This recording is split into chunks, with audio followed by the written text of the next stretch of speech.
Welcome, everybody. My name is Alex Thier, and I'm the executive director here at ODI. And I am delighted to have today what I think is going to be a wonderful conversation with the relatively new, do you want to still be called new, newish, almost a year into the job, administrator of the UN Development Program, Achim Steiner. So please join me in welcoming Achim to ODI.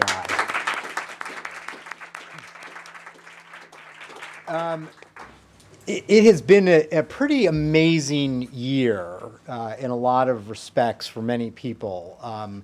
Probably a year of uncertainty, geopolitically, certainly a lot of change in the UN, and a lot of people trying to figure out sort of what to make of these big changes and where the institution is going to go. When we were here with you a year ago, and in fact talking about the new SG coming in, the Secretary General coming into his role, there was a lot of speculation about what that was going to look like. We also had a new president of the United States, some big elections to come in Europe, and a lot of uncertainty. So that's a lot of time under our belt. And you've had an opportunity now to be in your job for a year. And so I think we want to explore some of that and then talk about the really big questions, what we're really here for, looking at the path of the Sustainable Development Goals, where they're going, and how we're going to deal with some of these big challenges. So it's really great to have a fantastic audience here with us today. Not only do we have a packed house here, but we have a lot of people online. And so I want to encourage all of you to do a couple of things. First of all, silence your phones, but don't turn them off. In fact, you should join the conversation. We have a very own hashtag, hashtag ODI Steiner. Yeah. You can also use Achim's name at A. Steiner, it's up there on the wall, or at ODI Dev to join the conversation. And we also really encourage those of you who are watching us online around the world, you can also send in questions, and through the miracle of technology, I should get them here, and so we'll bring you into the conversation as well. But first, let me introduce our guest, and then we'll just jump in. Achim Steiner became the UNDP administrator in June of 2017, leaving the bucolic beauty of Oxford and Broad Street, and had previously been the executive director of the UN Environment Program in Nairobi. He's not only the administrator at UNDP, but he also serves as the vice chair of the UN Development Group, which unites, I don't know if the number is the same today, but 32 UN funds, programs, specialized agencies, and other bodies that work to support sustainable development. And that is itself an enormous task. Over nearly 3 decades, Achim, who is of German-Brazilian ancestry, and maybe he'll talk a little bit about that too, has been a global leader on sustainable development, climate resilience, and international cooperation, and he's been a tireless champion of sustainability and watching out for the most vulnerable in society. So we're really thrilled to have you with us today. In order to start the conversation and to provide all of us with a little bit of context, it'd be great actually to go back and talk a little bit about what brought you to this work in the first place. I note that I don't know how many of your years you were born in Brazil. I don't know how many of your years that you spent there. But when you were coming of age, the environmental movement was really kind of getting started, and Brazil was a big place and a focus for that. Tell us a little bit about what inspired you to do what you do.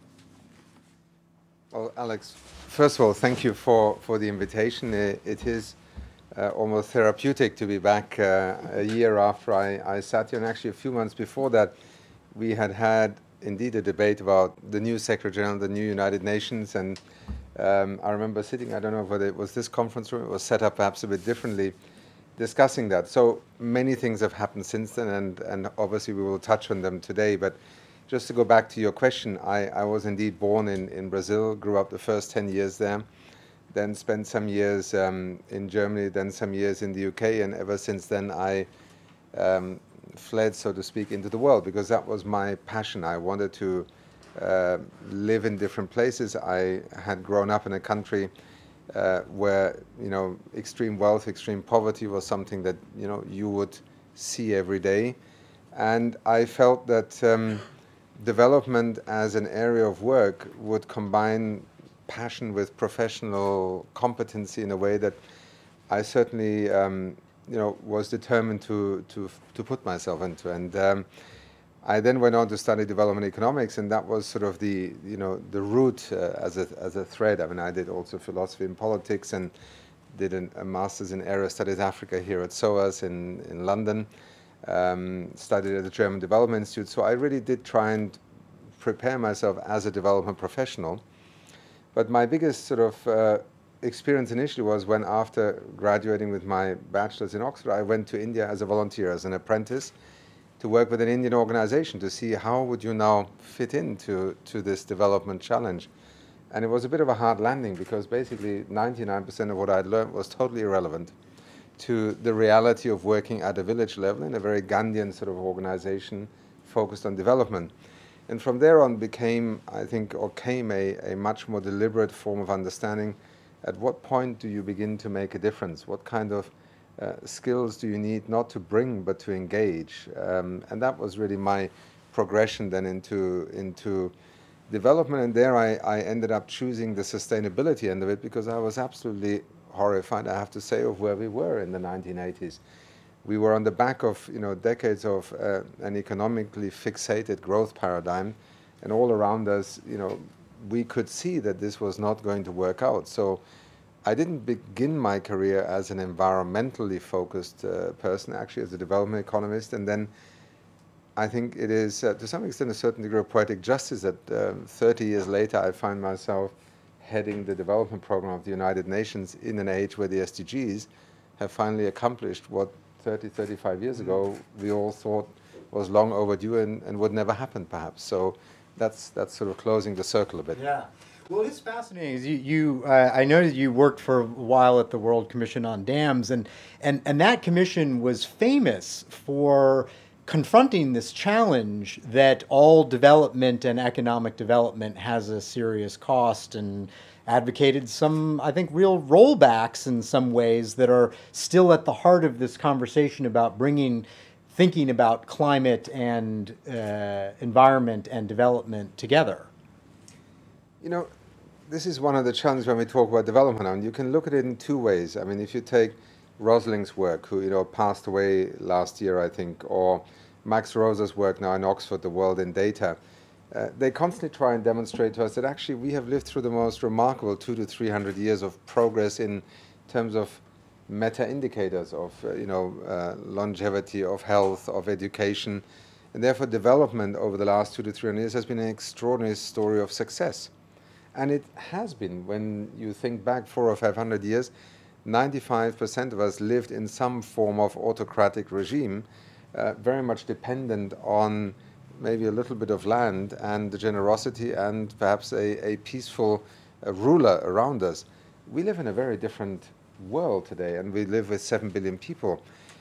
But the other side of it is also, and that became my preoccupation, and particularly through the World Commission on Dams, because in that debate about dams, you had a crystallization of just about every aspect of development, from the upstream and the downstream, from human rights to provision of electricity and access to energy, from the ingenuity of engineers who, you know, some of the dams that have been built are nothing but miracles of human ingenuity, no question about it, to the tragedy of the blindness in planning development, where some decide the trade-offs, namely, we need electricity for development, we need water for irrigation, the riparian communities don't matter, the resettled people don't have to be better off, they're actually obstructing development. And so that led me to a very clear realization that in the name of development, we have committed some grave mistakes, and an unfortunate number, and they're in the tens of millions of people, have become more impoverished because of so-called development policies and interventions. And that is, to me, perhaps the simplest explanation of why I am a naturally sustainable development-focused person, because I think from the beginning, the bringing together of the economic, the social, and the environmental was fundamental to actually talking about development, whether you call it sustainable development, fair development, or environmentally sustainable. Living with 7, soon 10 billion people on this planet leaves us with no option but. And I like to often refer to Angela Cropper, the late Angela Cropper, who some of you will remember, who in the run-up to the Rio +20 conference, where the SDGs and Agenda 2030 was born, described the emerging paradigm as essentially the triple helix of development, from the kind of silos where, we had the massive economic arguments driving development, and a kind of social inequality, poverty-driven contingent correcting for that, and an environmental movement even wanting to be heard. Today we have a concept of development that is truly of a different quality, and therefore I think the SDGs are a culmination of a sort of civilizational milestone. We have learned some profoundly important lessons, and some have paid a very bitter price for them. But we are in a different place today, and that's the exciting part of being in this development community. So clearly your career is in many ways about this question, right? You moved from a decade leading the UN Environment Program to now going to the UN Development Program at a moment, finally, in which these agendas have been brought together. But does it feel that way? I think that I think it feels to many as though the rhetoric about bringing these things together is probably a little bit ahead of the reality. And I'm curious how you think about that. Well, first of all, articulating something that is right can never be wrong, right? Even if you cannot live up to it. So let's start with where humans, first of all, forge a vision together, where they arrive at a consensus, where they can commit themselves, and where we essentially get an expression of something that unifies us rather than divides us. So in that respect, I think Agenda 2030 and the SDGs are remarkable. And they're remarkable for the moment in which they were born. They're remarkable as a product of the process out of which they were born. Remember, this was 193 member states of the United Nations negotiating for 2 years and coming to an agreement about, for the first time in human history, a universal agenda for development. And this is without precedent. It is a far more integrated agenda. It is an agenda that I think speaks powerfully to what motivates many of our fellow citizens at the moment to disengage from politics, to disengage from society, which is this feeling of having been left behind. And yes, it is on the one hand something to do with inequality, with data that points to emerging poverty again. But it's not just that. It's not just economics. It's not just per capita GDP. It's a sense of fairness. It's a sense of the freedom of choice. And that is woven into this SDG discourse as well. I think it's partly why we even arrived in 2015 at an agreement to have the SDGs. So leaving no one behind, to some is just a phrase. To me, it's actually the most powerful way of saying this is a product of our time. And so I look at the SDGs right now, first of all in the aspirational sense, and I find them extremely attractive. I watch them in terms of how they are beginning to shape decision-making and conversations in the most divergent settings, whether in the UN, outside the UN, in a government, in a parliament, in a business, in a stock market. And I'm fascinated by how people are actually finding it really helpful to work with this framework, because frankly speaking, the world is complex. I mean, a few weeks ago I was slightly misquoted in a tweet that nobody understands how the world works. Well, in some ways it's actually true, but we have to still work with it. So we have to figure out how we organize ourselves in a world of immense complexity. The SDGs, I think, do a somehow remarkably effective job at giving everybody a sense, okay, I can handle this because I can begin to see myself. I'm interested in this area, but I can see how it's connected to that area. So people get lost in the detail of the indicators and the targets. Remember, that's the engineering part of the SDGs. That's what nerds maybe like us in this room will worry about. How can we monitor? How can we measure? How can we report? But to 99% of the world, the SDGs are, as I often say, they are the operating system of development. People don't need to get to know the operating system. They need to work with it.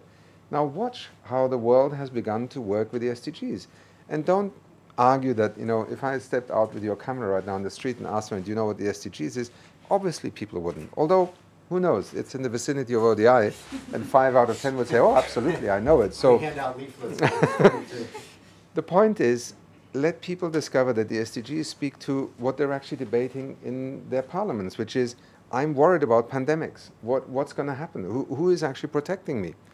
I'm worried about migration. I'm worried about refugees. I'm worried about war. I want to do something about poverty. I'm worried about unemployment and the future of technology. Well, all of this is actually, in a way, now far more discussable in the context of the SDGs.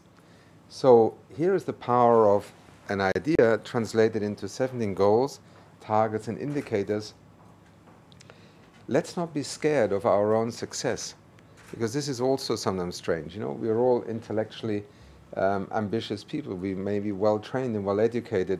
The first reaction by the professionals of the SDGs being adopted in 2015 was sort of, well, okay, I mean, this is never going to work, so, you know, let's try and get back to our business as normal. No, I mean, take a look at the SDGs, take them for what they are, which is a framework, an aspirational expression of something that unites us in understanding that this planet needs development, where people in one part of the world need to understand that they're part of a larger whole. And out of that can come amazing solutions, some of which we haven't even dreamt of yet. If you take the SDGs as that, they're more than an invitation. They're actually a foundation. They're a platform on which to work. Then they're immensely liberating. If you look at them as something that is telling you what to do tomorrow and that has predefined your scope of action, they become a false prison. And I think that's something we have to be very careful about. Well, let's come back to the sort of what's going to need to happen in terms of ambition and tools and so on to realize the SDGs. But I want to focus a little bit on your experience. So you left 10 years at the UN Environment Program, which was based in Nairobi, had a little bit of time off for reflection, and have found yourself in the crucible in New York at a moment when the UN is reforming, governments are changing, the US government is making cuts, making claims about cuts to the UN, and you're trying to figure out how to move forward. How's the first year been? Well, let me just say one thing. I mean, my year leading the Oxford Martin School was not sitting back and reflecting, I can assure you. And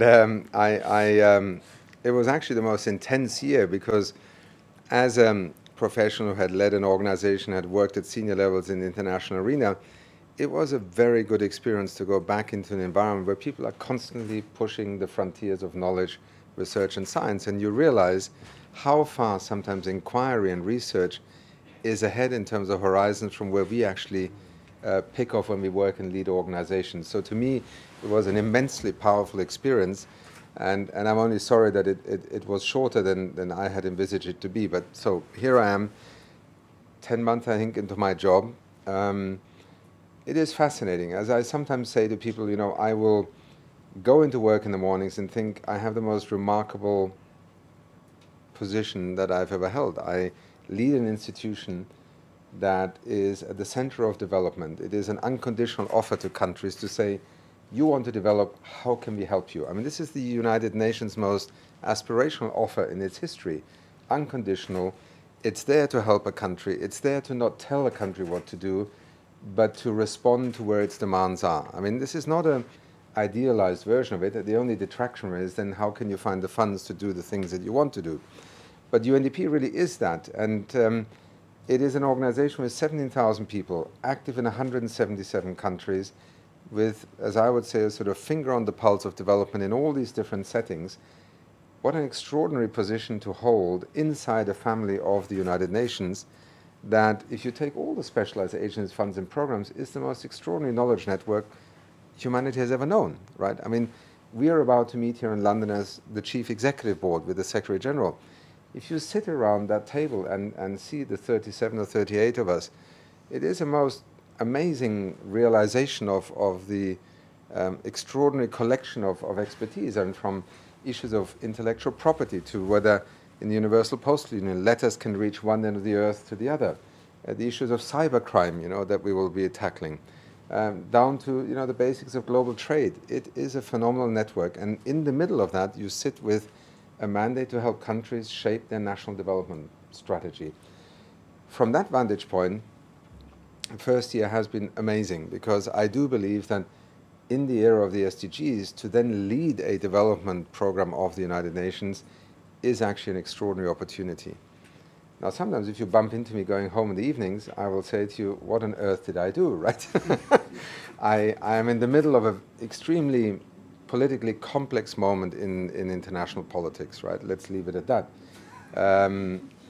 We have a moment in time where, against our own better intuition, we have developed a skepticism towards multilateralism that is disturbing. And I say these two things because every single poll, public opinion poll, still has people saying, I love the idea of the United Nations. I believe in its charter. I believe in its values. I mean, they're usually above 90%. And yet, the translation of, I see the United Nations as an organization delivering on that charter, is often at the other end of the spectrum. You know, people watch the Security Council. They watch the evening news and they say, everything seems to be getting worse. So what is going on? And that has to do now with the third challenge that we have. We live in an immensely disruptive period in history.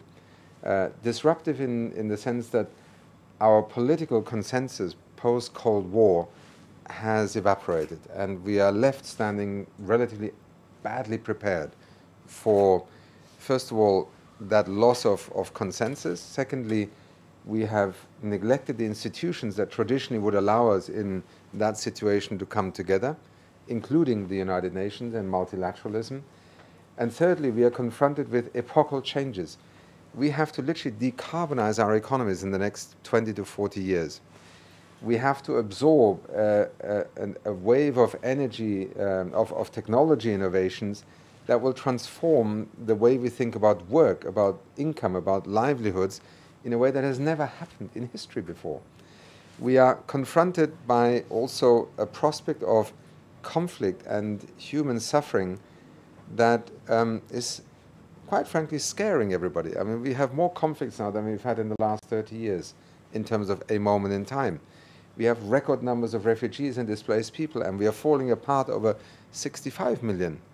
What will happen when we have 200 million?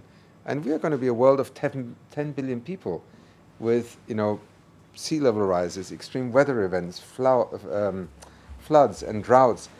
That phenomenon of people not being able to stay in a place that they have called home for hundreds of years is going to be a new normal, as you know, people are prone to call these things. We have the fourth industrial revolution. I could go on. So disruption is in itself never a priori a negative thing, but disruption that you're not well prepared for, disruption that amplifies, you know, dissent, whether in terms of a normative element or things like inequality, can very quickly turn into something extremely dangerous. And therefore, my sometimes walking home in the evening is also shaped by this sense of, how on earth can the UN's development program, embedded in the United Nations development system and its overall mandate and charter, help the world navigate its way forward when, you know, it is being attacked by some interests for, from my point of view, totally illegitimate reasons. It is being doubted by many for whether it can be effective in delivering. And therefore, we are in need of an urgent conversation about what is the future of multilateralism, and what does this mean also for the future of development, and vice versa?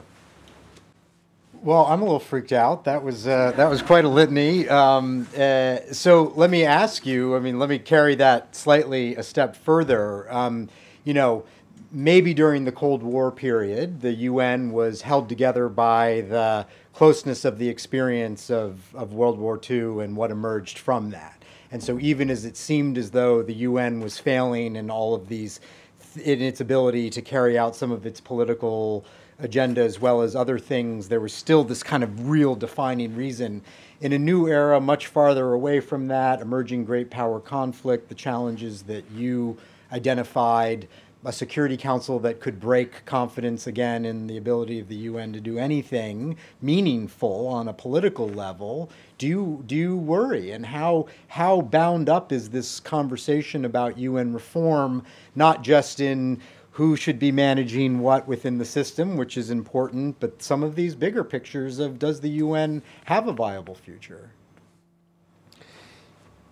Well, the UN is an expression of a fundamental realization that, remember, was born out of two world wars, the failed League of Nations and then the catastrophe of the Second World War.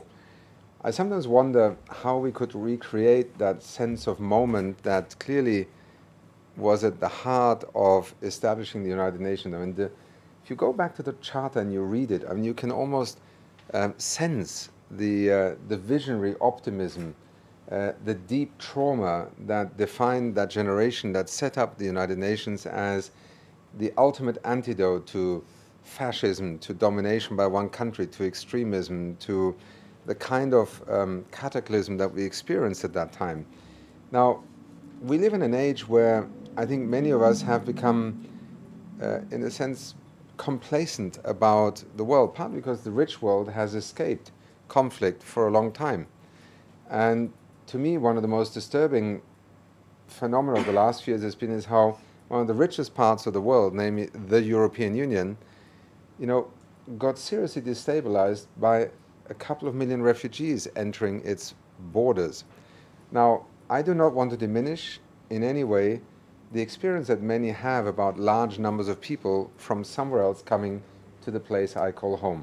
We should not be in denial about this. It's cultural. It has something to do with bigotry, but it also has something to do with legitimate fears and concerns. And I think we need to be very clear in our minds that we are extremely ill prepared for a world that will choose conflict over peace, that will choose competition over cooperation in addressing the issues that we just touched on in the previous question. And herein, I think, lies the urgency of the moment. We do need to have a conversation, not so much about the UN as a set of institutions, but about why we believe multilateralism, the philosophy of working together despite our differences, is actually fundamental to coping with the 21st century.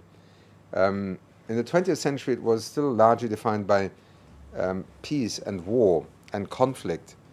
But in the 21st century, whether you take climate change, the ozone layer, whether you take cybercrime, whether you take new technologies, all of these require us to work 24/7 instantly together in actually being able to manage our global world.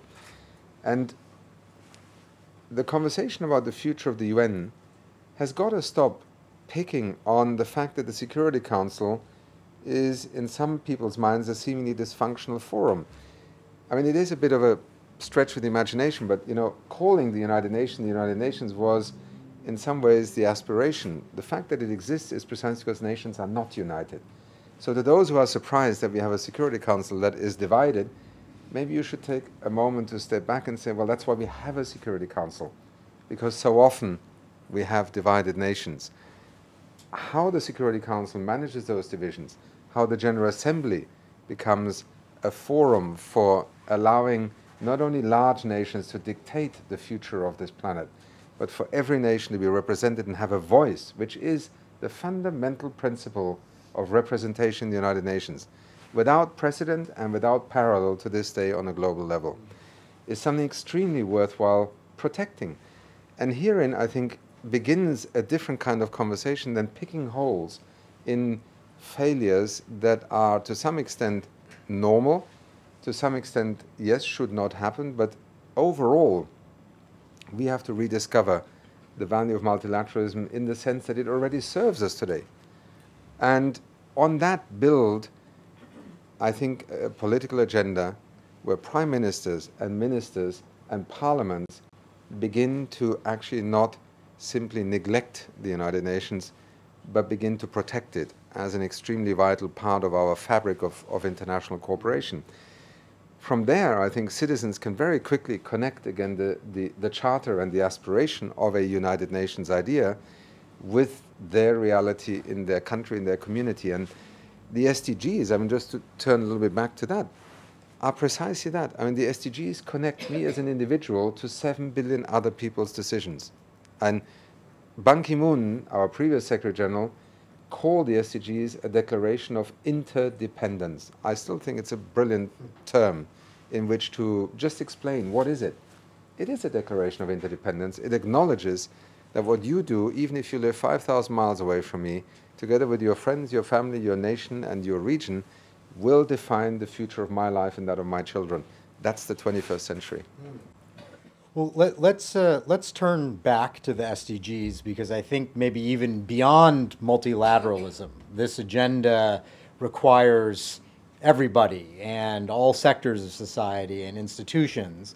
I think one of the concerns already, which is probably good that we're already getting focused on it, is whether there are viable paths to achieving some of the goals that we've fairly recently agreed. Some of that concern is already growing. We do a lot of work here on looking at the path of ending extreme poverty by 2030, and there are clear warning signs already on the horizon a couple of years in. So tell us a little bit what you think needs to happen to get us from great declaration of interdependence to a true system that is going to deliver a lot of the outcomes that we seek in these goals. You know, if I had a simple answer to that, I would be probably a very rich person. So I don't think I can answer that simply. What I would say to you is, and it goes back to an inspiration that I got from my time at the Oxford Martin School, and Jim Martin, who established that school, he said, the 21st century could be humanity's best century ever, or it could be its worst century ever. And in that simple quote lies a very powerful idea, namely that you have a choice.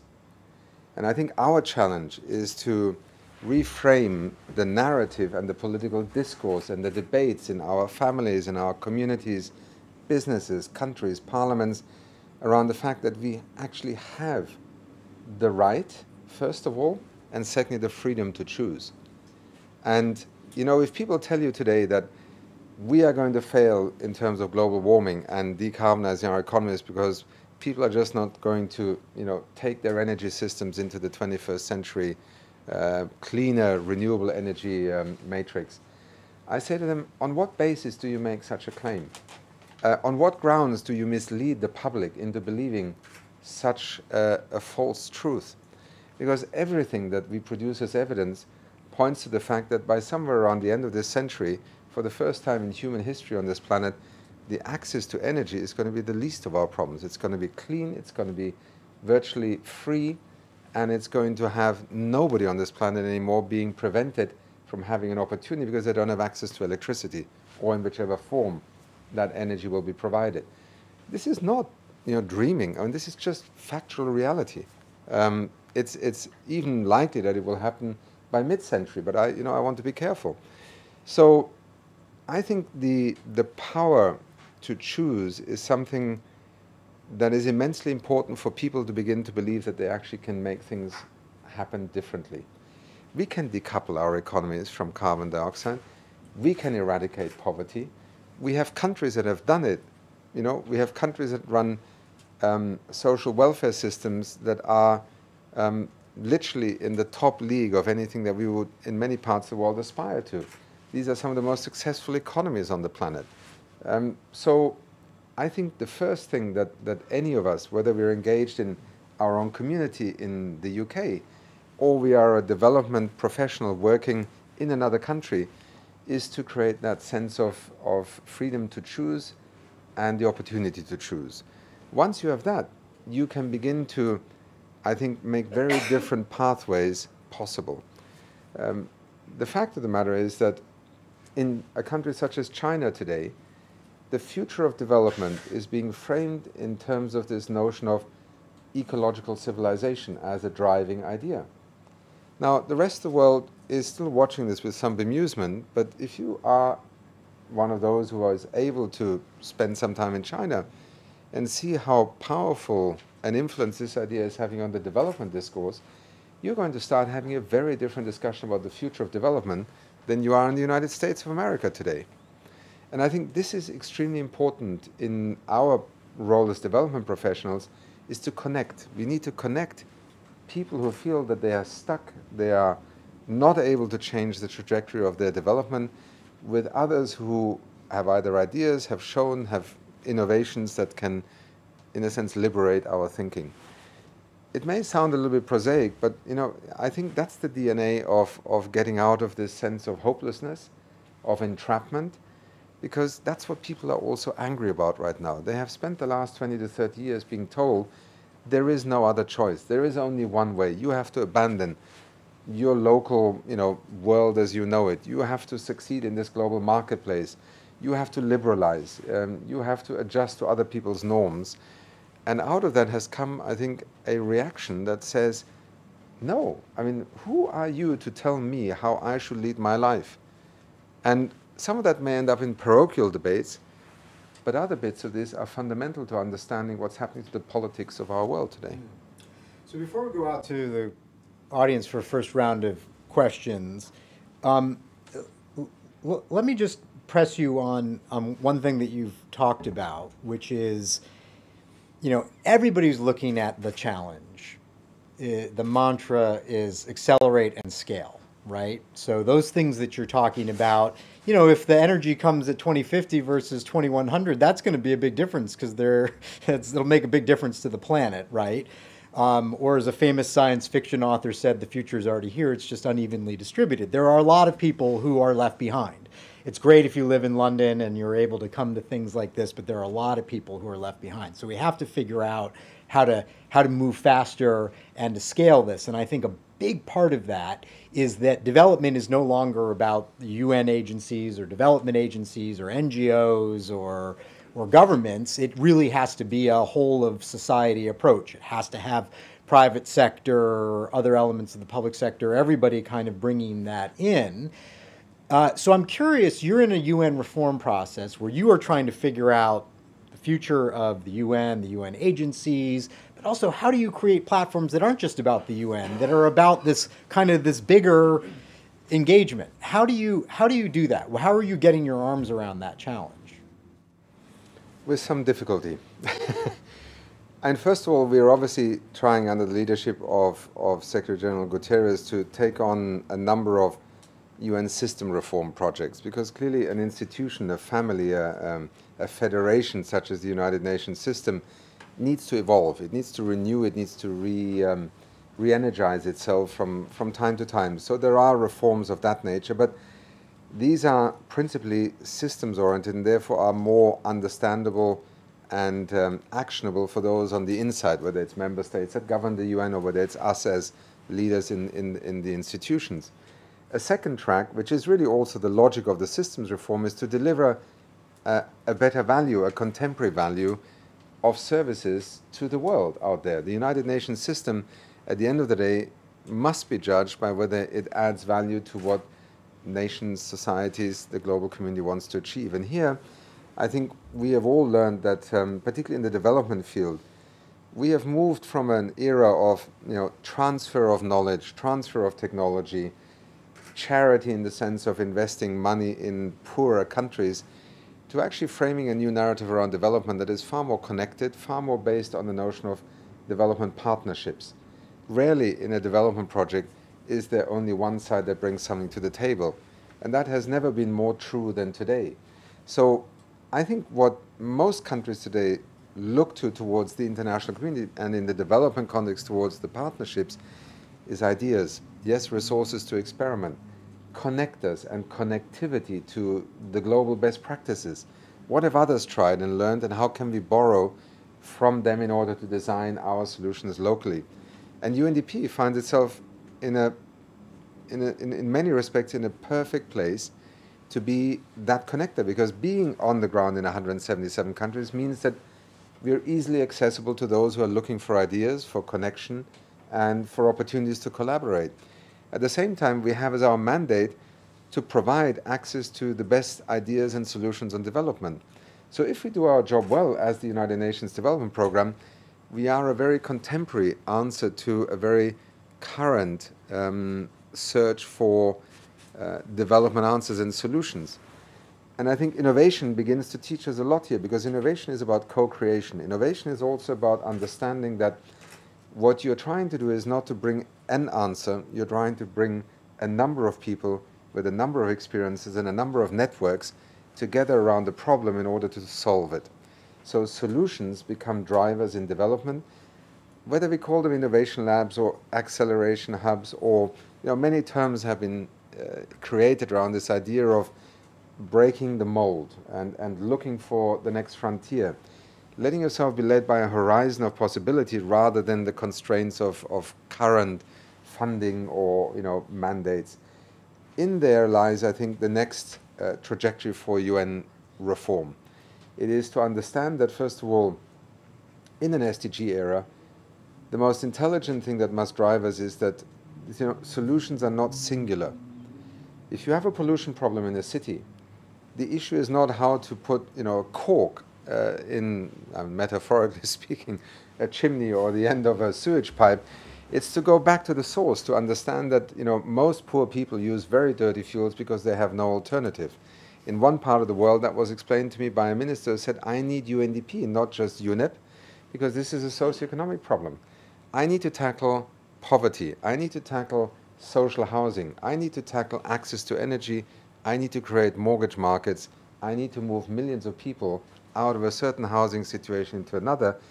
And as a result of that, I will achieve multiple benefits. I mean, that's a very simple way of describing a solution pathway in the SDG era.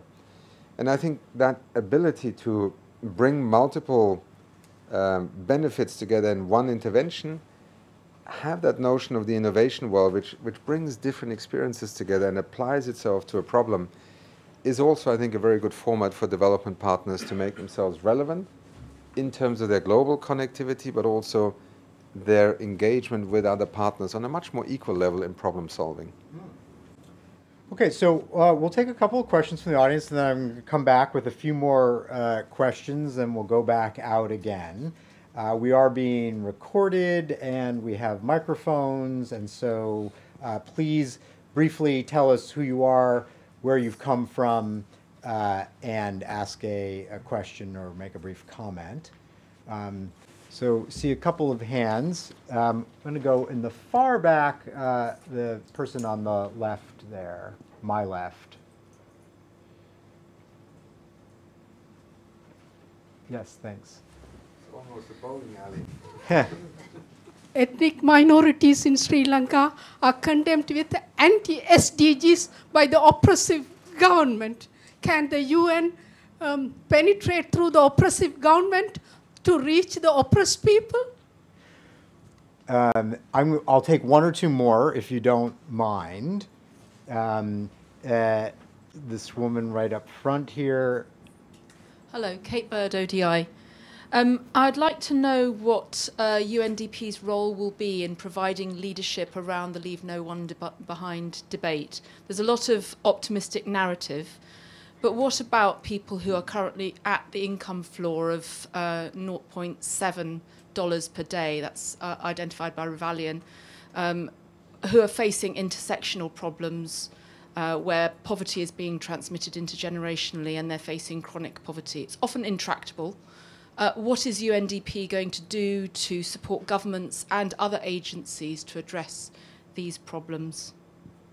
And this woman right up in the front row here, please. And then we'll come back again, so hold your question if you haven't had a chance to ask it yet. Hi, Marion. I work at WWF as the Sustainable Development Goals Hub Manager. There are 21 SDG targets that are due to expire in 2020.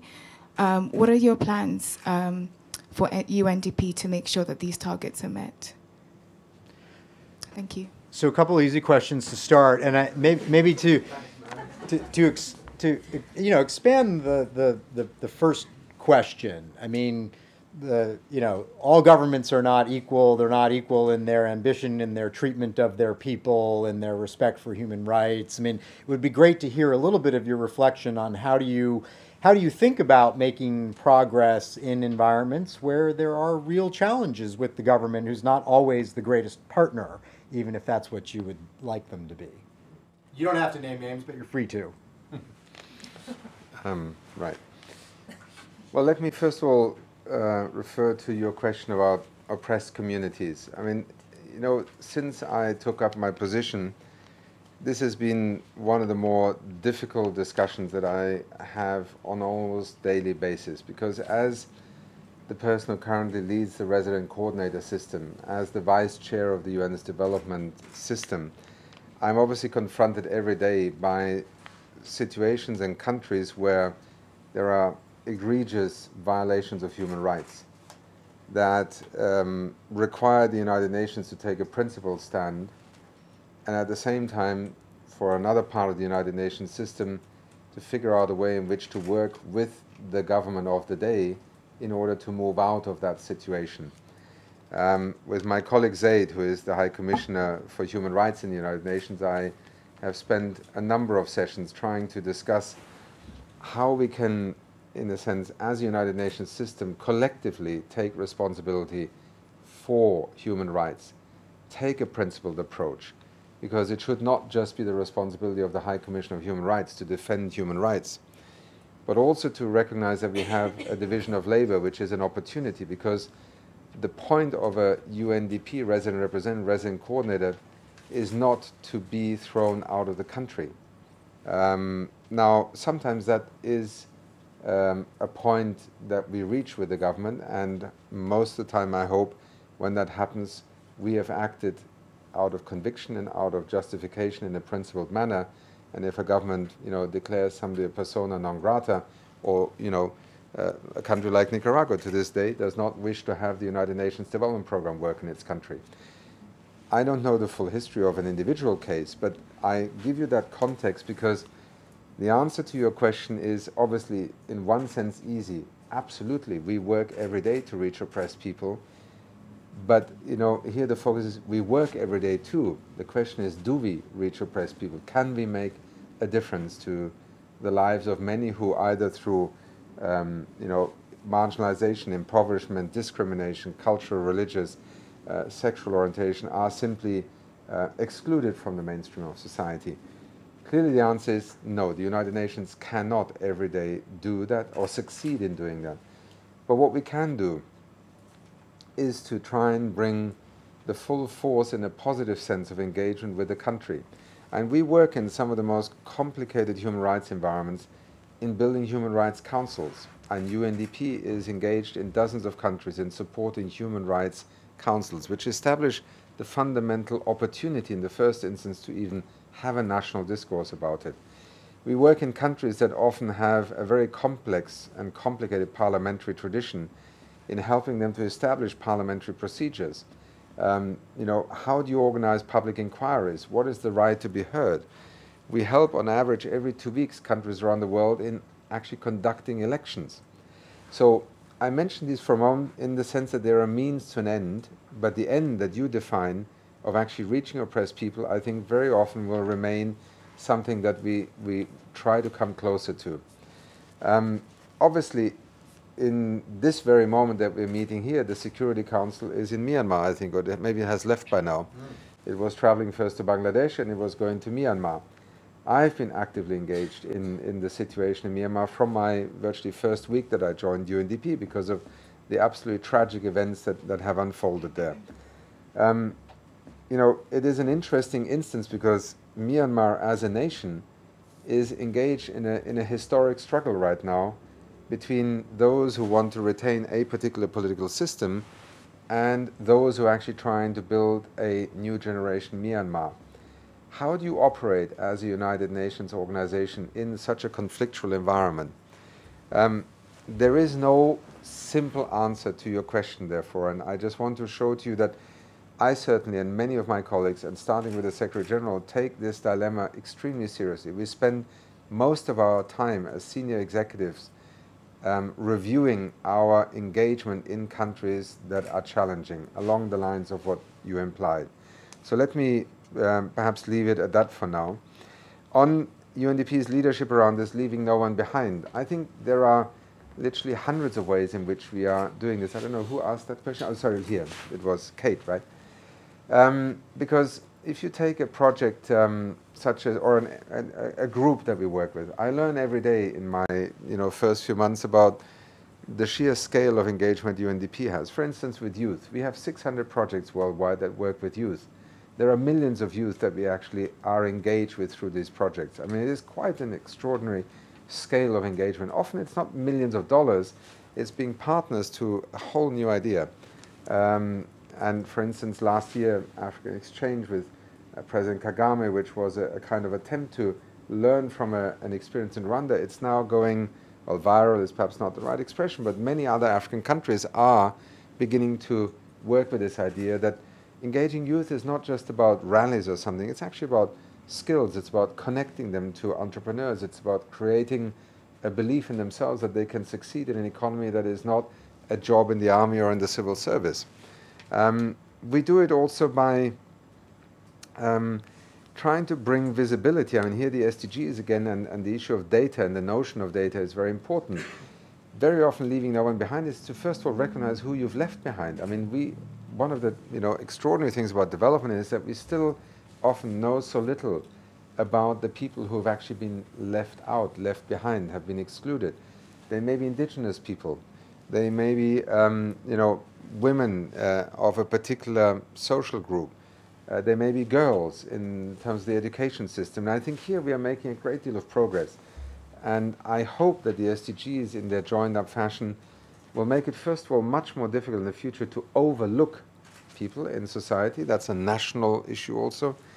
And secondly, make it for development planning far easier to be targeted about where you would intervene. And I visited our India team in New Delhi and sat with them and was watching how they're using the latest software in which India is such a pioneer from the private sector to map the entire development databases of India to allow you in future to say, if I had, I don't know, X million rupees that I could invest in improving the coverage of vaccination or of health coverage, or introduce new seeds to increase productivity, which would be the top 30 districts that I should choose.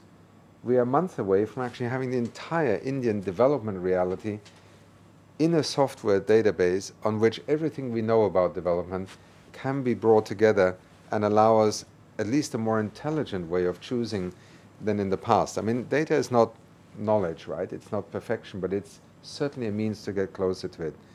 And finally, let me also say we are working with partners such as the Oxford Poverty and Human Development Initiative on the multidimensional poverty index. It's one of those key elements that is critical for us to understand poverty in its true nature, which is multidimensional, and how does that translate into development interventions.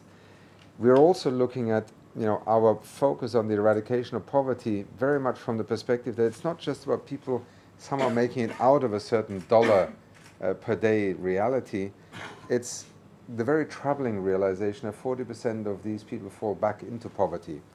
So if we want to do poverty eradication, we have to think about what are the biggest drivers that put people back into poverty. It's the absence of social welfare systems, no health insurance, and therefore catastrophic budgetary implications when just when you've crossed that line, you have to give everything up again. So that's why I think we are engaged in so many projects around the world in precisely helping countries to tackle this issue of leaving no one behind from different vantage points.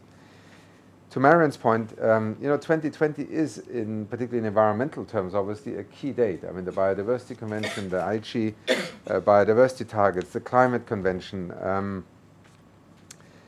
There's one more, actually, that I've now forgotten. But in any case, 2020 is a year in which a number, as you said, of the targets and also indicators will have to be renewed.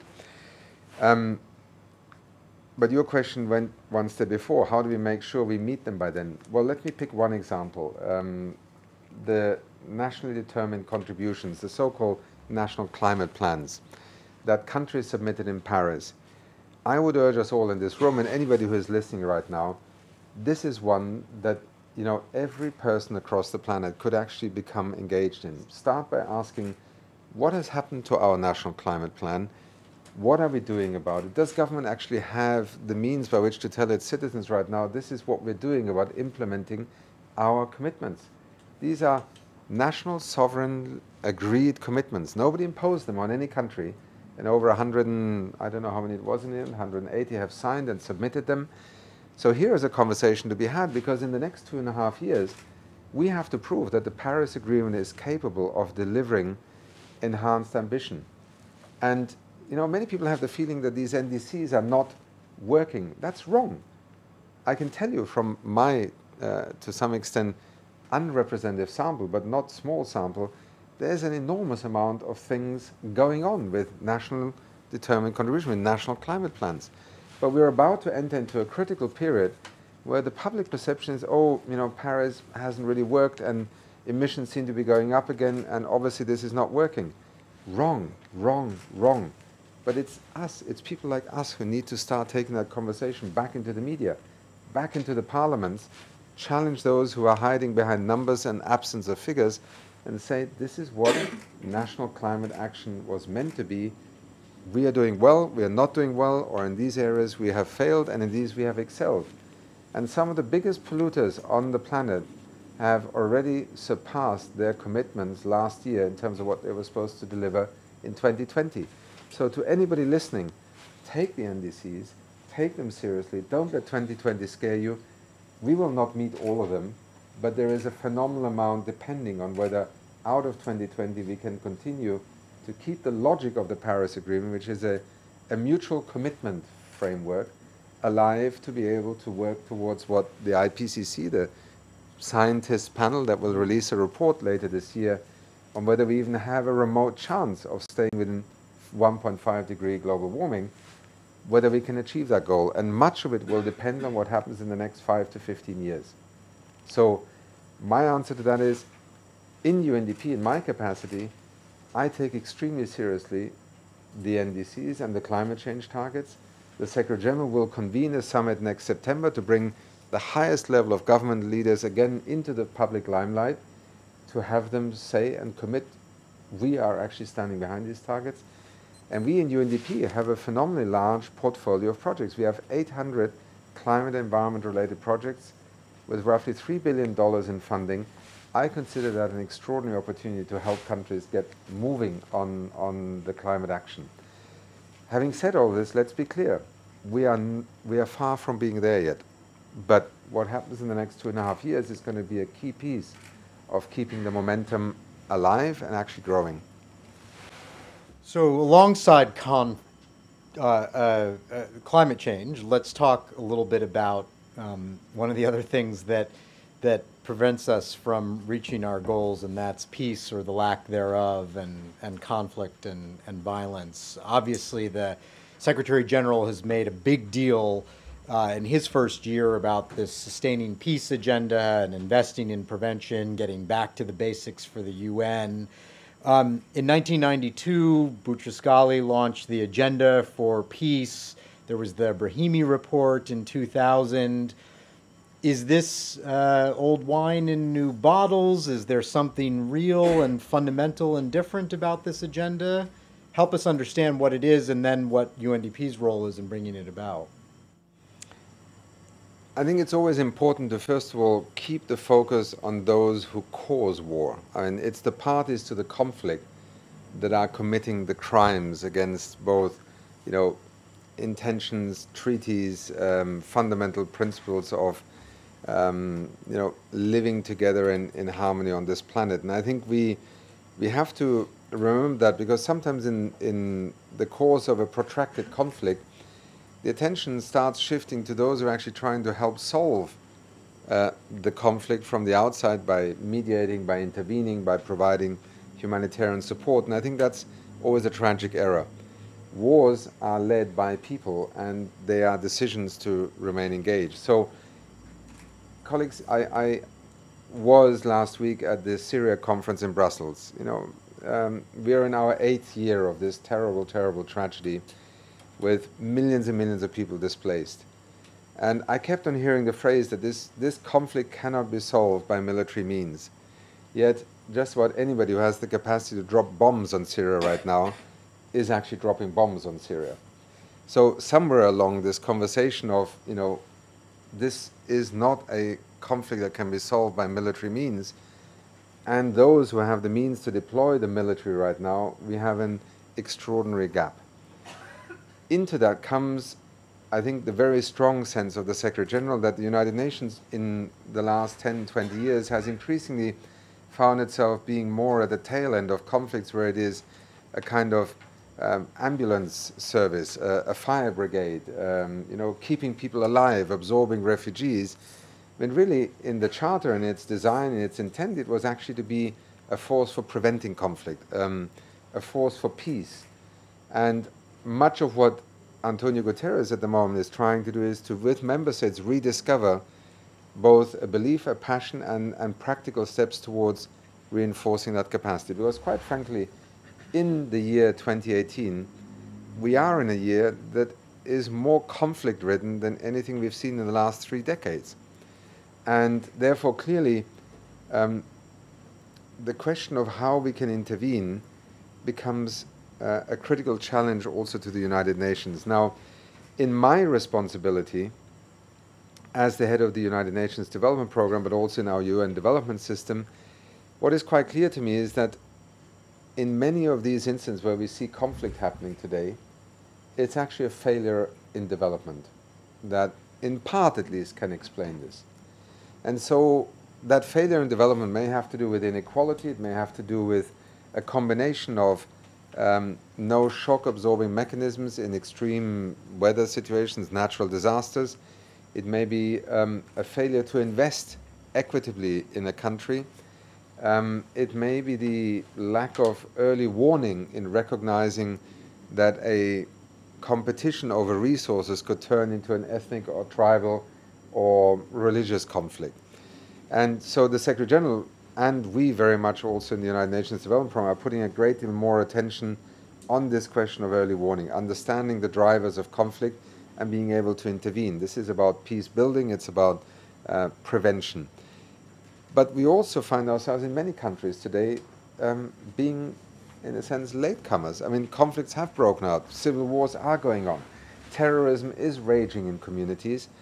And even there, I would argue very strongly that there is a reason why the United Nations Development Programme today has, well over 24 preventing violent extremism projects. What we're doing is not extending a military security logic to dealing with this. No, we're going back to the fundamentals of development and saying in this country, there are communities who over decades have essentially been so marginalized, have never experienced the value of belonging to a nation state, through access to education services, medical services, having an opportunity to vote, that when terrorist movements come across the border, which is happening, for instance, in the Sahel every day, and offer a far more practical and viable promise, then we should not be surprised that people will choose to go in another direction.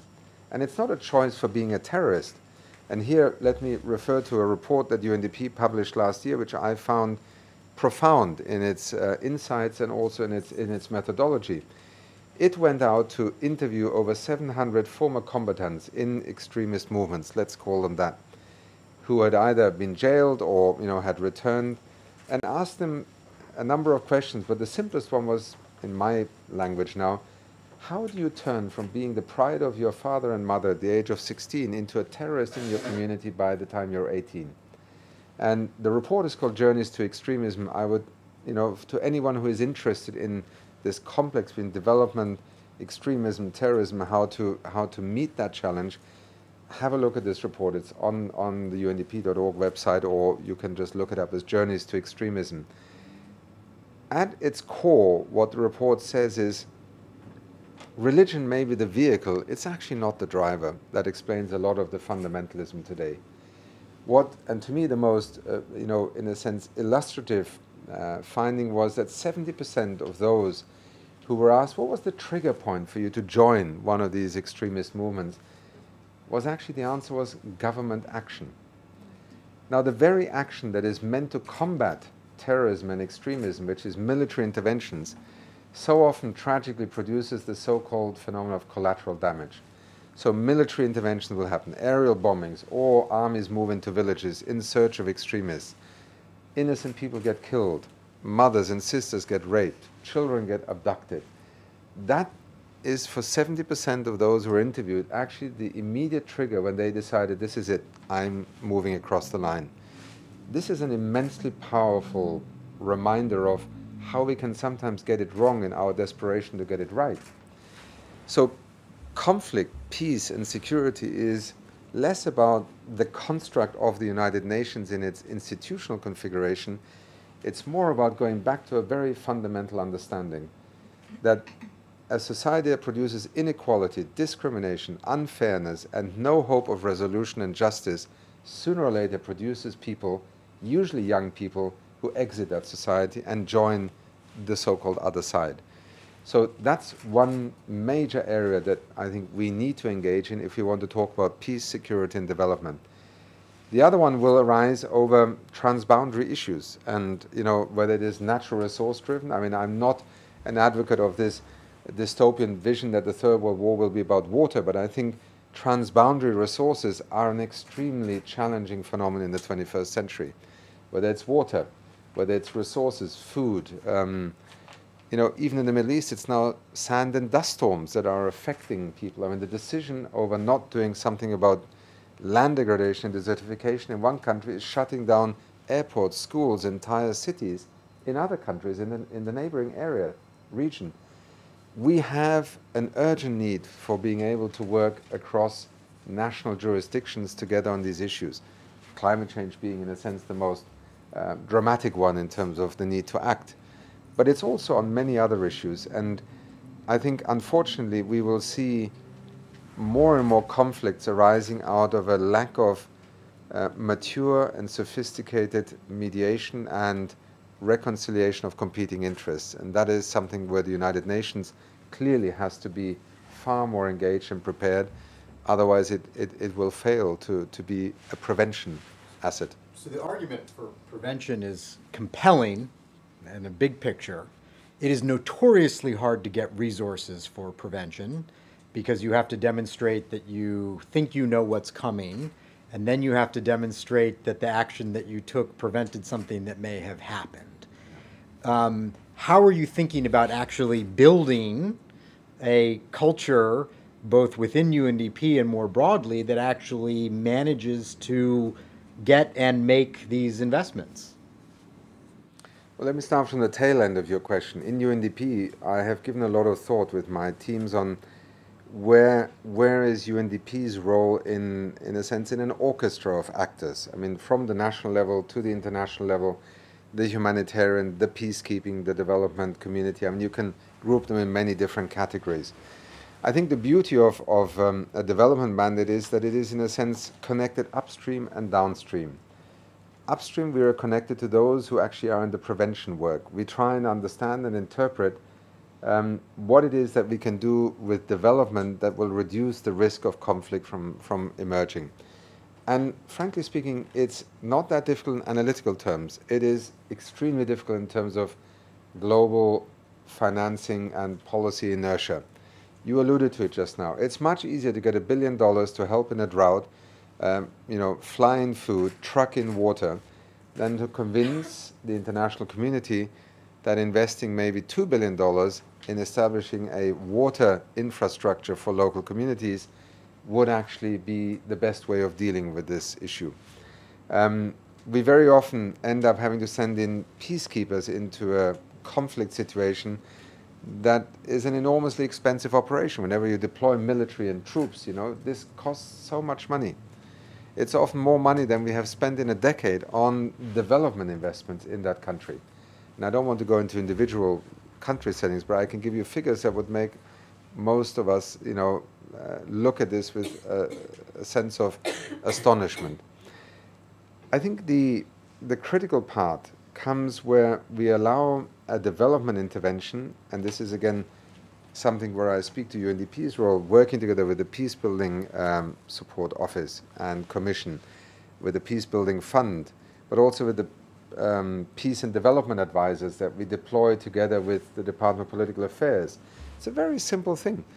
The Department of Political Affairs, that is in a sense the monitor of what's happening on the political front lines and horizons, joined together with UNDP, and in about, I think it is now 27 or 28 countries, we deploy a joint peace and development advisor in the resident coordinator's office to be exactly focused on understanding where are risks and indicators of conflict triggering a different kind of development deployment. And at the tail end, you know, it's sometimes challenging the simplicity of economic cost-benefit analysis, which would say, you want to invest $100 million in job creation, put it in the big capital city and in 3 of the smaller towns around the country.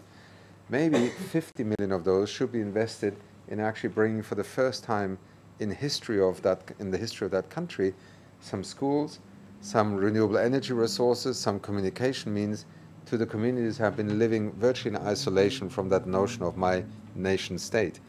It's a different way of thinking about development. It's a different kind of cost-benefit analysis, but it's actually the way in which development becomes a peace-making tool, so to speak.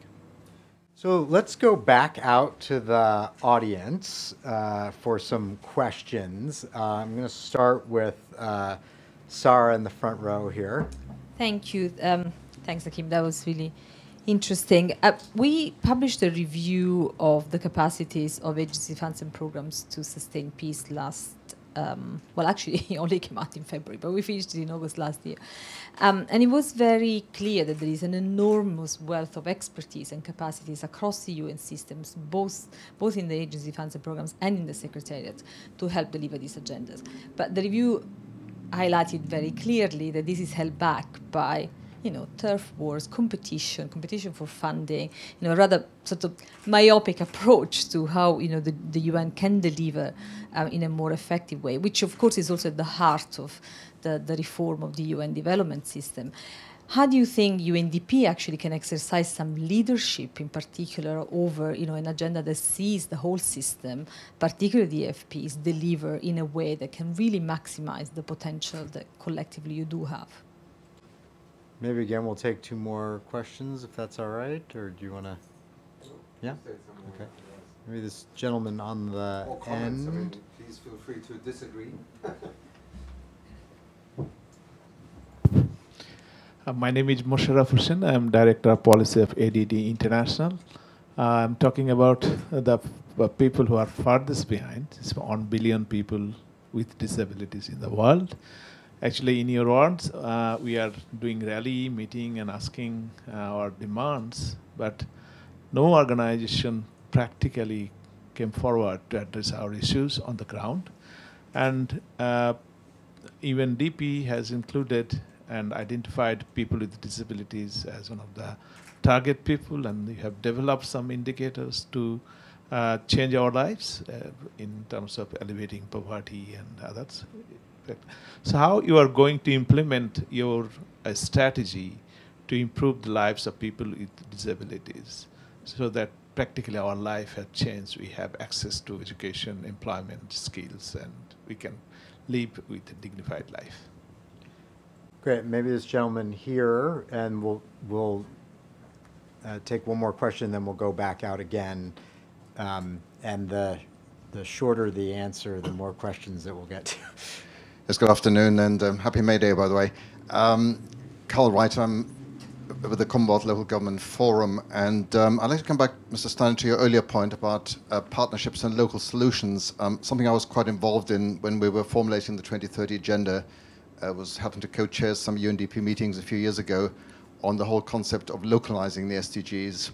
And I think when you were talking about the alienation earlier on about global institutions and multilateralism, it struck me that really localizing development through localizing SDGs, through local government, through local communities, local stakeholders, may not only be a technical solution, which is often put forward, but also a solution to get more participation of the local population.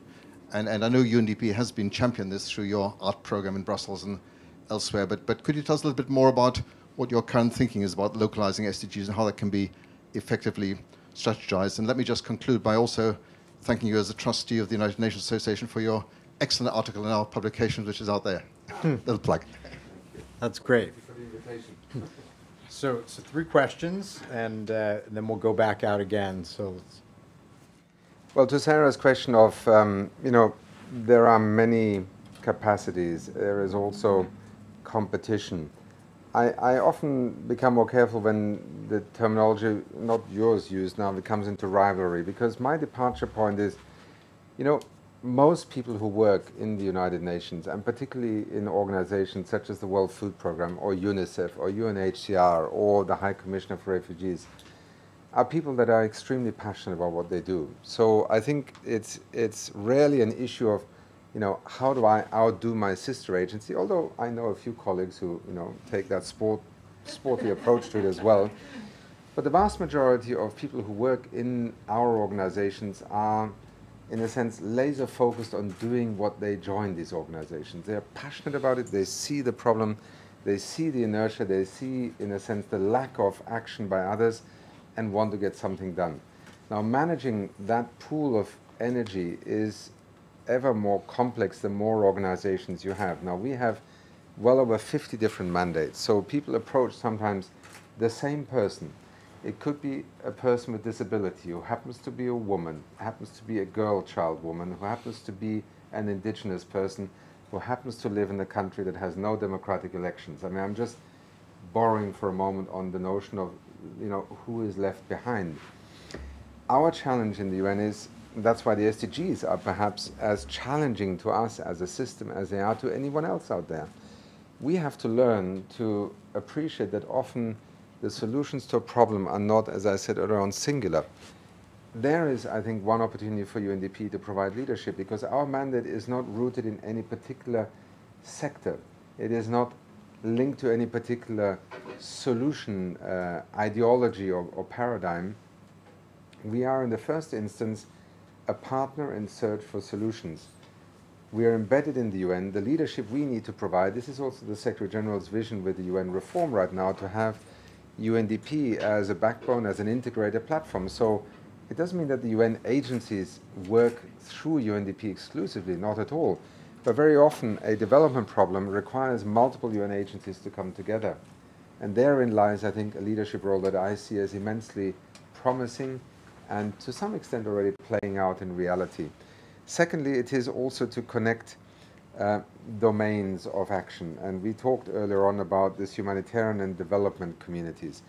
It's a financial reality, it's a professional reality, it's an institutional community, it's a fraternity, it's an ideological view of life on where you stand in this right to intervene versus being asked to come into a country.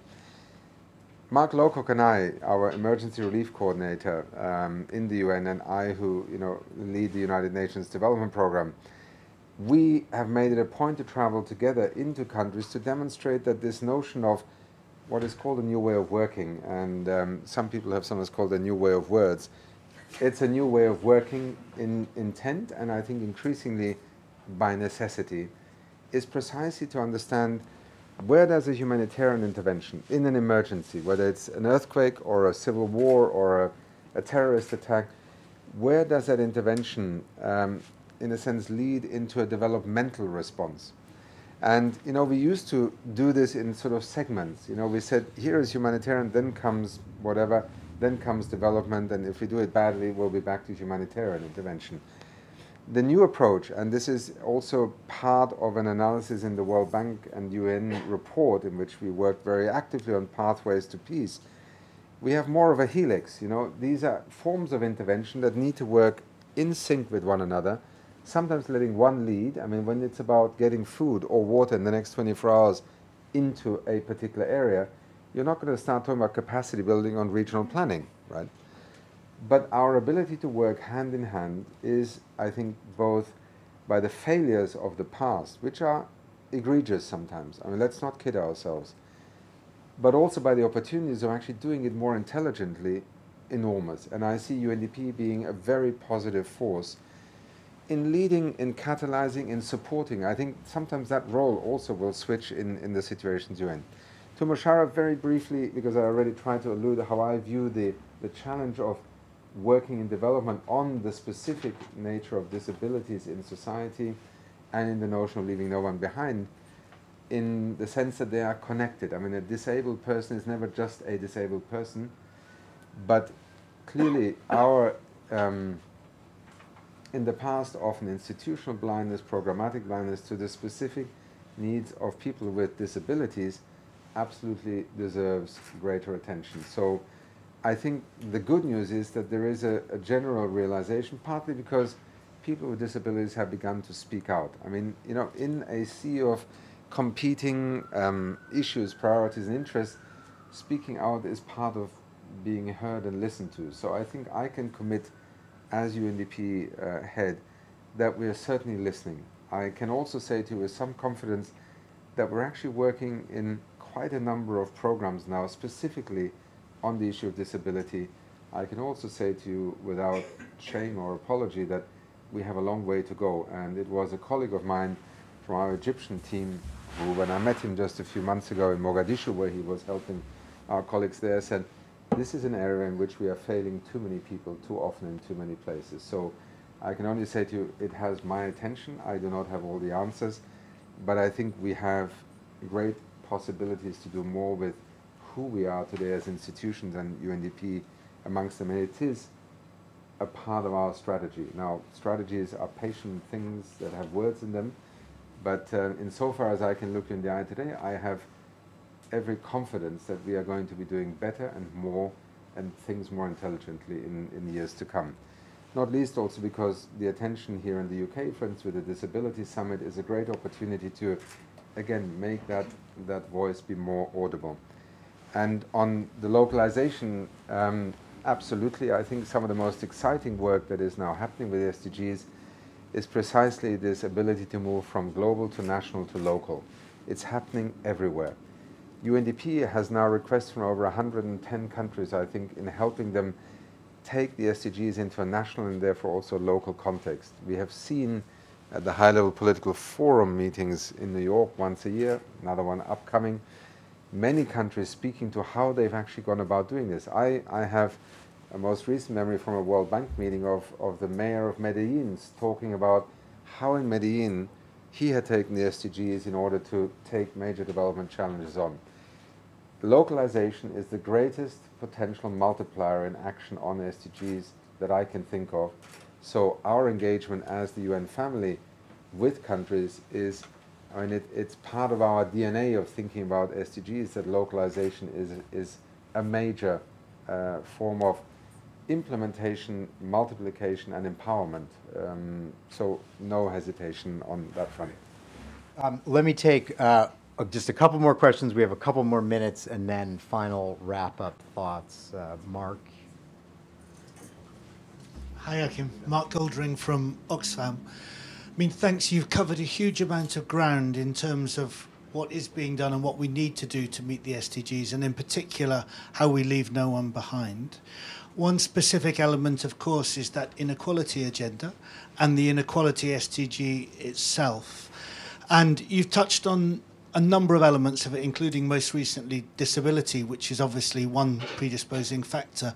But how much traction do you see from your discussion with your colleagues around the world and with governments, that inequality actually getting within countries? How is it influencing policy making so that whatever element of development we're looking at the distributional dimensions as well as the absolute? Great question. And just behind you here, the gentleman with his hand up, well, that's the last one I'll take from the audience. I'll add one of my own and then let you wrap up. Hi, my name is Anna Salomon and I work with Development Pathways here in London. My question is, the SDGs were really meant to be applicable to all countries, in contrast to the MDGs, which are mostly for developing countries. So my question is, we've had a few years now since the adoption of the SDGs. How well are the developed countries or OECD countries doing on actually tracking or maybe even implementing the SDGs? If you would like to comment on that. Thank you. And then the final question I'll ask you, and you can wrap these together, and we just have a couple minutes left before going out to a reception. I was struck by something you said earlier before we started, actually, about the need for a new defining moment on climate. You mentioned a Woodstock, something that really kind of gets into the mind of people the enormity of the importance of this and creates a big church in which to do that. And I think it relates to Mark's question as well. What I want to ask you is that you've been focusing on these things for so long. Is there a missing political movement that drives positive action on inequality and climate as the defining issues of our time? And how does the SDG era utilize that and harness it? Maybe it's a good May Day question to bring that about, because clearly there is a lack of, still in the world or in parts of the world, a lack of urgency, a lack of a political agenda that is going to get us to do some of the things that need to be done to accomplish the things that you've so eloquently talked about today. Thank you, Alex, for your question, and to the other contributors as well. To Mark's point on inequality, I think I alluded to it earlier on. I think the SDGs did take on this issue of inequality very explicitly, because the last few years we have all stared at a kind of political economy, a political culture, and a political landscape that is in some ways destabilizing and scary. And I think we all know intuitively that it has a great deal to do with this notion of inequality, of fairness, and the sense of loss of fairness in it. And I think, therefore, it is not just an undercurrent, it is something that is driving a great deal of energy in the fabric of our societies, of the debates we're having. I'm struck at the moment by the challenge for development in the sense of advice or a policy approach on how to tackle inequality. I mean, the brutal truth is we're living through an era in which we all know inequality is a problem, and most of our tax systems are actually evolving in a regressive sense, right? We are detaxing the wealthy, and we are taxing the poor more. Even so-called tax reforms are, if you study them in terms of a 10-year impact, having a perverse impact of moving taxes onto what are regressive taxes such as VAT, where everybody has to pay the same, and the income tax for the wealthier is coming down. We have another distorting element. Why are we taxing something that is called work, and therefore a good thing in our societies, with income tax? We punish work at its highest in our fiscal systems, instead of shifting towards a fiscal system that detaxes labor, creates a fair competition. And here credit to Bill Gates, who pointed out that it makes sense to put a robot in place because I have to pay 30 to 40% taxes for an employee that I employ to do the same job that a robot can do, which is capital investment, and pays 10% tax. I mean, don't take the numbers, they vary in every economy. These are inbuilt distortions in our society that are central to a debate that you and I as a citizen may struggle to understand, but the experts should do a lot better, and politicians should be a lot more conscious of the need to address these. Part of our role is to, first of all, sensitize political leadership, not just in institutional terms, but in a country, to these implications. Because, the IMF will come in and provide advice on, a balanced budget. It is increasingly also looking at the impacts on, let's say, social and equity issues, but the principal driver will be, you've got to get out of a deficit. One of the roles that I see UNDP playing in a very pronounced way, and this is not a juxtaposition, but alongside and with and together with other international institutions such as the IMF, is to offer a country also an insight of what will be the impact on those left behind of a particular set of policies. Because again, I come back to what will make development succeed or fail, and that is we have choices, not, we have no choice. And I think in development, this idea of choice is fundamental to, first of all, inclusiveness, right? Not have some decide for others what the trade-offs of development are. And secondly, also in arriving at different answers and solutions. And, some of you may be aware that I once led the World Commission on Dams. One of the most profound debates there was, how do you trade off the livelihood of a riparian resident farmer, a small poor farmer who lives in floodplain agriculture, with 1,000 or 5,000 megawatts of electricity produced for the capital city? If you take a classic cost-benefit analysis, that farmer should be moved and paid for the rest of his or her life an income. The truth is that very often the very people who made the greatest sacrifice in being resettled in order to allow a reservoir for a dam to be built were the ones left worse off. And they weren't even resettled properly. So these are the kinds of inequalities in development that we have to sharpen our lens and also put the spotlight on. That's where development, I think, can make a difference. But at the end of the day, I think, Mark, it comes down to political economy. I mean, societies need to debate these things, and they need to take ownership of them. I think a foreign international development partner will rarely be your solution to an inequality debate in a society. But what we can do is to be partners in how you can address them, make sure that invisibility does not become a continued reality, and thereby, I think, help to move forward. And then be part of a solution to maybe provide investments for communities that traditionally would not have been on the development planning horizon. On the SDGs, universal versus MDGs, I think the answer to your question, how are developed countries doing? Well, it depends. Some are doing amazingly, some are doing okay, and some seem to somehow be in a state of pretending that they never signed up to the SDGs and that this was some summit on Mars, right? So, again, I would urge citizens to ask their members of parliament to put a question, because governments, prime ministers, ministers have to answer questions in parliament. If you're interested in why your country seems to never be talking about SDGs, ask a question in parliament. The heads of state and government signed up to this.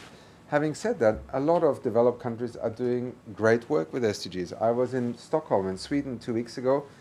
We ran a national competition for SDG pioneers in Sweden doing things for Swedish communities in the SDG framework.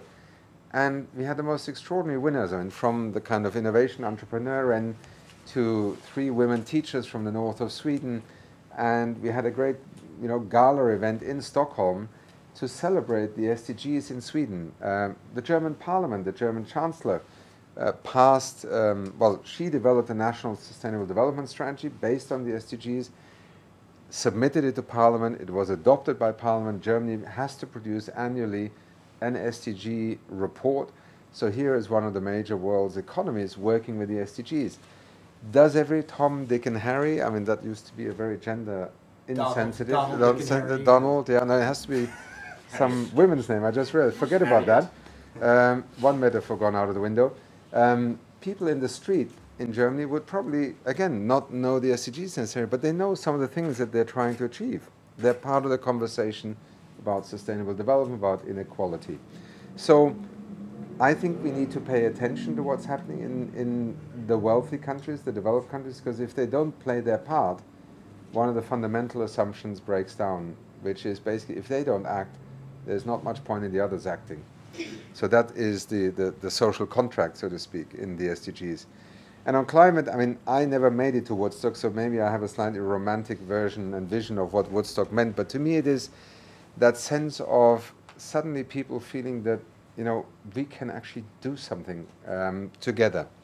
We have a common vision and experience, and it has often translated into movements. I think climate change now is in a place where, on the one hand, it has become part of the mainstream of our economic, financial, political daily lives, right? I mean, the energy sector in Europe has been turned on its head by the climate change issue. The oil and gas companies, the sort of pillars of pension funds and of our global economy, are rethinking their future in terms of stranded assets and where will they be as energy companies in the future. I think we are, however, in need of realizing that these are milestones along a very long journey that we have to take in literally transforming our economy. I think the challenge of climate change is a project without precedent in terms of urgency and time window, and in terms of literally reinventing an economy in the 21st century. Now, there are those who say this is too complex, it can't be done. Rubbish. We have done amazing things in the past, and we quite frankly also happen to live without gas, oil, petrol, diesel, and plastic 300 years ago. what makes it so difficult for people to actually believe that we can also move beyond that age and take advantage of the extraordinary opportunities that technology and economy and human ingenuity provide for us? If you doubt that, ask yourself, why did we have all the patents and technologies for solar, wind, geothermal already in drawers somewhere around the 1950s and 1960s? We didn't invent these technologies in the last 10 years. And most of you by now know this, but half of all new electricity generating investments in the world over the last 3 or 4 years have actually been in renewables. They've outperformed oil, gas, coal, nuclear put together. Now, what happened? Basically, people started caring about climate change. They began to believe that this is essential, and we changed a few tools in our regulatory environment, said maybe it's time to go towards cleaner energy. Maybe it's time to not just subsidize dirty fuels, but actually subsidize some cleaner fuels. And lo and behold, an energy revolution is underway. So it's a good note on which to end the discussion about the future of development, Alex, because that's what development work, in my mind, is all about. Give people a sense of possibility, give them a sense of and a right to feel that they can choose different futures, work alongside with them with ideas, with technologies, with best practices, and out of that come amazing solutions. We often, in our frustration about failures, don't celebrate the thousands of victories every day in the name of development, sometimes accomplished by community leaders, not by international organizations or heads of state. It's an extraordinary community of practice, and we need to celebrate it more. Well, that is a great note to end on. Hallmark of a great conversation is that there's people in the audience have more questions. I have more questions. People online have more questions. So we will leave them with wanting more, but you have been incredibly generous with your thoughts and your time today. So please join me in thanking Achim.